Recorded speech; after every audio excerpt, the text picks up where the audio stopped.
Welcome in to Make Your Money Matter. I'm your host, Barrett. It is the week of Thanksgiving, and as such, I want to talk to you guys about giving thanks and what that actually means. And I promise you, I'm not going to go into some cliche environment. In fact, I want to share with you some background on Thanksgiving and what I think is important for us to value as we go into this week, especially as it relates to your relationship with your family and then ultimately your money. But before we get started, make sure to smash that subscribe button, hit the notification bell so you don't miss a single episode. All right, let's get into it. As we sit around on Thanksgiving tables this week, I am almost positive that the topic of conversation will inevitably, maybe even sadly, turn into something like politics. And we're living, friends, in an unusual, heated political environment over the past, really 5, 6, or 7 years.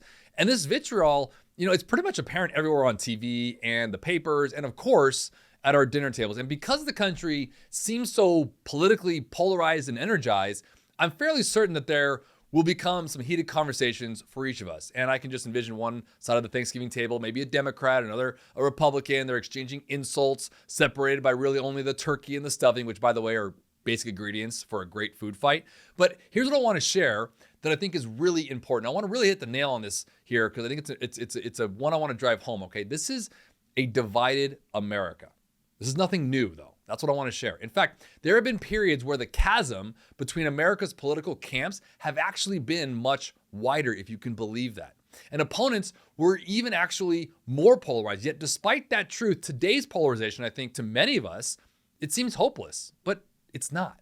Let's all try to remember at this time of year, Thanksgiving, it's about what? It's about coming together as one. So let's be respectful. Let's be kind. Let's certainly be careful to limit the amount of wine we may give to our volatile family members. You know what I'm talking about.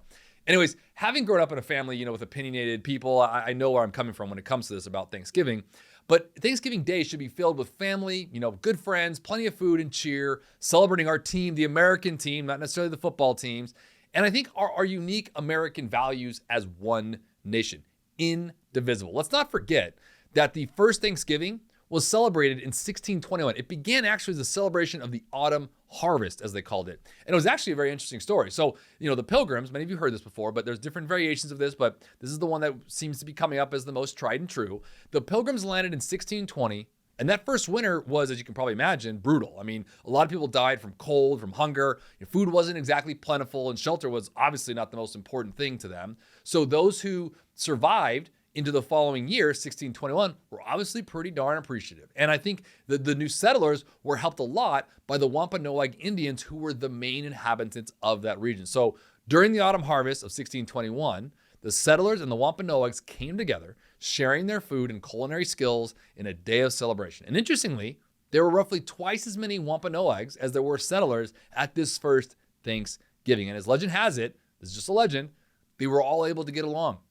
Their common goal was at that time was simply to survive. And this year, I think some of us all have felt that same way at our Thanksgiving dinner table, right? Just trying to survive. But if you think about it, and we all have these kinds of things, we talk about this and we think about it, right? We give thanks and we realize that we have food on our table, we have shelter, a roof over our head.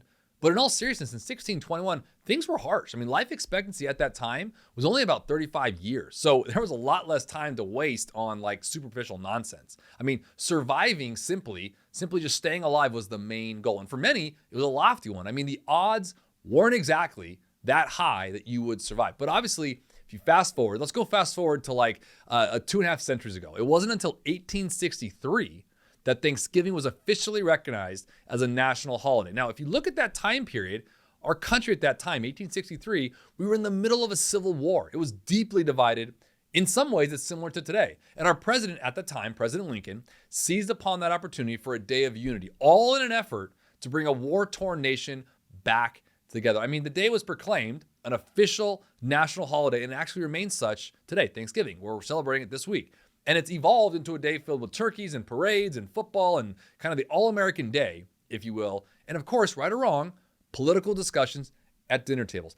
As I was reading this and researching it, I realized that there are actually many different versions of the 1621 autumn harvest, as there are people with different points of view.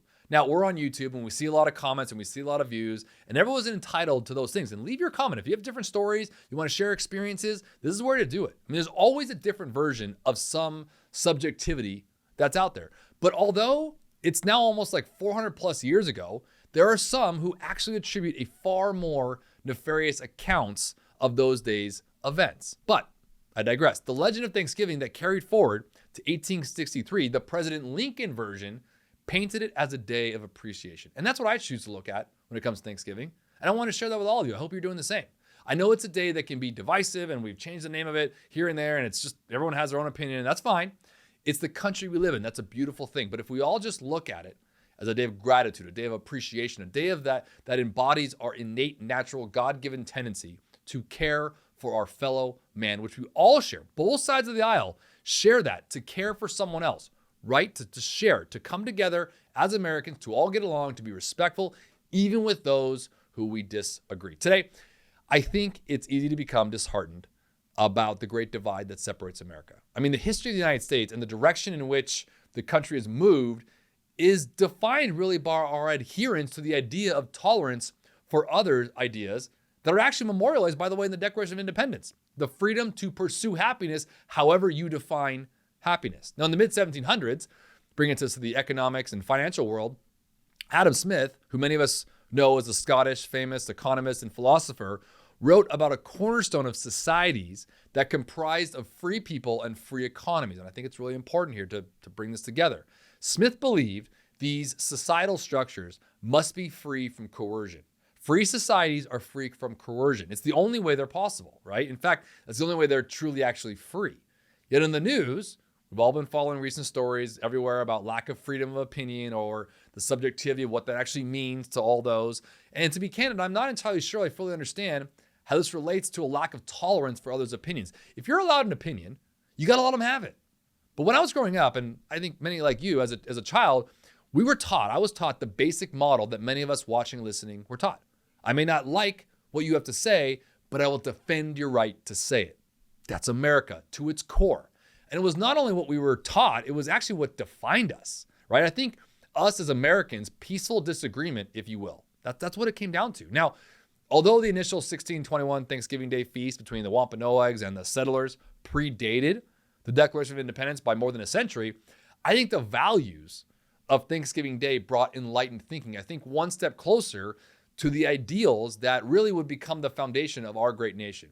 You know, we see today, the day taught us that by caring for others, we all benefit. By being tolerant of others, we all can survive. Friends, put it this way. I know I'm talking about politics here. I normally don't, but I wanted to share this because it's a day of giving thanks and appreciation. But political freedom is essential. So too, friends, is economic freedom, and each is dependent upon the other. When one is suppressed, the other is injured too. Freedom of ideas, whether you disagree or agree with the ideas, really is essential to our development. I mean, America, if you look at it, is an economic marvel. And we know this, right? We've been around for only like 250 plus years.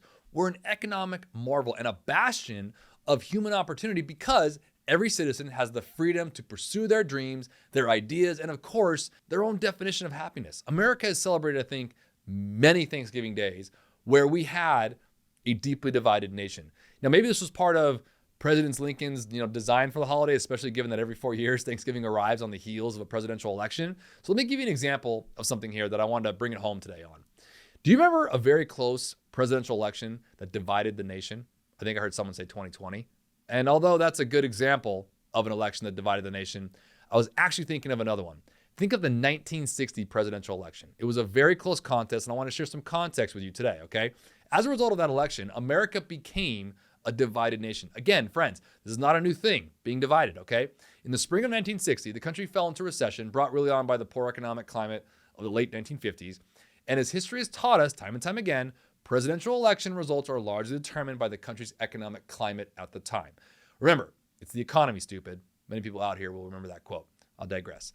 And for that year's Republican candidate, 1960, Vice President Richard Nixon, the country's economic climate created an uphill fight for him. Now, in his battle for president against his Democratic opponent, the charismatic young senator from Massachusetts, we all know as JFK, John F. Kennedy. Now, ultimately, Senator Kennedy won the popular vote by like 112,000, which represented 49.72% of the popular vote versus 49.55% for Nixon. I share that stat because it's a very slim margin by any standard. Now, interestingly, Senator Kennedy won fewer states than his opponent, but the states he won were rich with electoral college delegates. I mean, does that sound familiar? Friends, I mean, shades of 2016, right? So Senator Kennedy was awarded 303 electoral college votes. And with that, JFK became America's 35th president. And from what began as a divided election result, he went on to become the most revered president in American history. Friends, my great hope, I think, and having this platform, as small as it may be, is that this Thanksgiving Day, like innumerable past Thanksgiving days, we as Americans look beyond our differences to our commonalities and really take pride in the miracle of America's freedom. I'd like to wish everyone with that notion a very happy Thanksgiving. And with whatever you do, as I always share, as I end our show, is whatever you do, make it matter.